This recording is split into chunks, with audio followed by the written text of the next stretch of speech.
Assalamualaikum warahmatullahi wabarakatuh. Selamat siang ya terhormat Bapak Ibu Panitia Seminar Nasional 2026 Universitas Matsung dan seluruh peserta diskusi.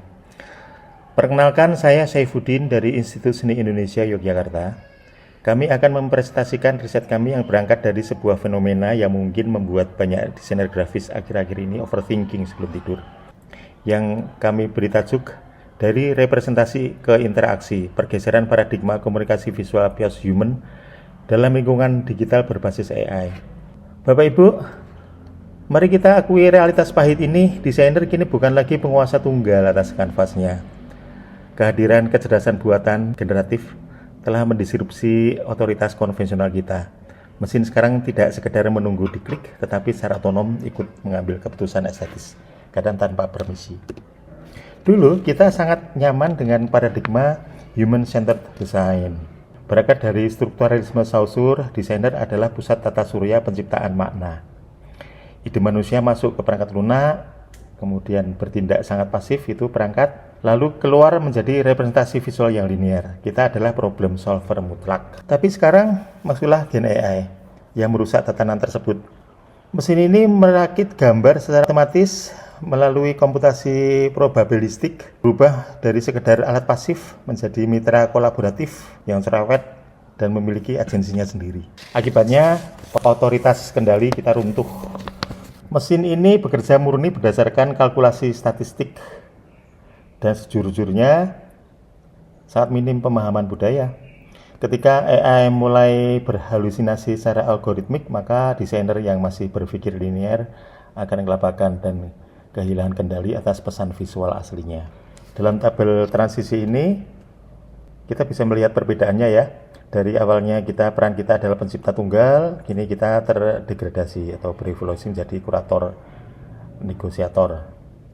Dari instrumen pasif kemudian menjadi agensi aktif dan seterusnya.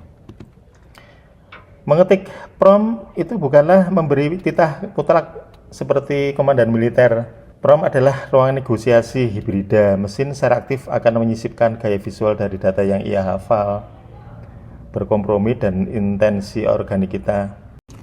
Di ruang gelap, komputasi ini AI memproduksi simulakra, yaitu sebuah tanda baru yang bahkan tidak punya referensi di dunia nyata. Ini membuktikan bahwa mesin memiliki agensi materialnya sendiri. Mereka bukan sekedar cermin, tetapi perakit realitas. Tapi tentu saja memberikan agensi pada mesin membawa masalah besar, yakni bias. Data latih AI sangat didominasi budaya barat. Kita harus mengakui itu. Tanpa kerangka kerja yang baru, bias representasi dan budaya ini akan menjadi seperti penjajah makna visual kita secara halus. Untuk itu, riset kami merumuskan Intelligence Human Technology Interaction, yaitu sebuah ekosistem desain tidak lagi berpusat pada manusia secara egois tetapi bersifat kolaboratif.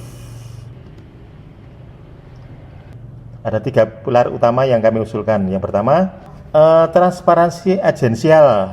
Jujurlah pada publik di era pasca kebenaran ini, post-truth. Jika karya Anda adalah hibrida, sematkan atribusi seperti misalnya ilustrasi disintetis oleh AI atau ditambahi simbol AI dan lain-lain sebagainya.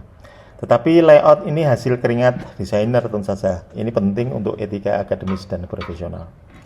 Kemudian di pilar kedua, adaptabilitas simbiotik. Desainer berevolusi menjadi kurator estetis. Biarkan mesin telah berhalusinasi memberikan puluhan probabilitas abstrak. Kita sebagai entitas berakal budi tetap bertugas sebagai kurator, menyeleksi dan memodifikasinya menjadi hasil akhir. Kemudian pilar ketiga, kesadaran sibersemiotik. Ini yang paling penting, ini yang paling esensial, bahwa jika kita meminta AI menggambar pasar tradisional, akan menggambar sebuah farmer market di Eropa sana atau di Amerika atau di belahan dunia yang lain. Tugas manusialah yang melawan bias ini dengan menyuntikkan empati lokal, seperti menyebutkan pedagang bercaping, kemudian pasar terapung, berdesak-desakan dan sebagainya gitu. hal-hal yang AI tidak tahu karena mereka tidak terjun langsung di lapangan. Sebagai simpulan, disiplin DKV sama sekali tidak mati di tangan otomatisasi. Ia bertransformasi menjadi disiplin symbiosis atau making with. Ini maksudnya bahwa manusia ini tidak bekerja sendirian, melainkan bekerja sama dengan pihak lain.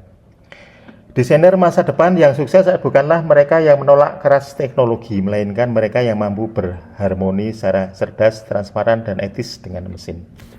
Sebagai penutup, saya baca pantun. Jalan-jalan ke Malioboro beli bakpia, makannya sambil duduk di tepi jalan. Mesin AI memang pintar dan setia, tapi tanpa desainer karyanya cuma bualan. Sekian presentasi dari kami, semoga bermanfaat. Mohon maaf jika ada kekurangan dan kesalahan. Terima kasih. Wassalamualaikum warahmatullahi wabarakatuh. Waktu saya kembalikan ke moderator.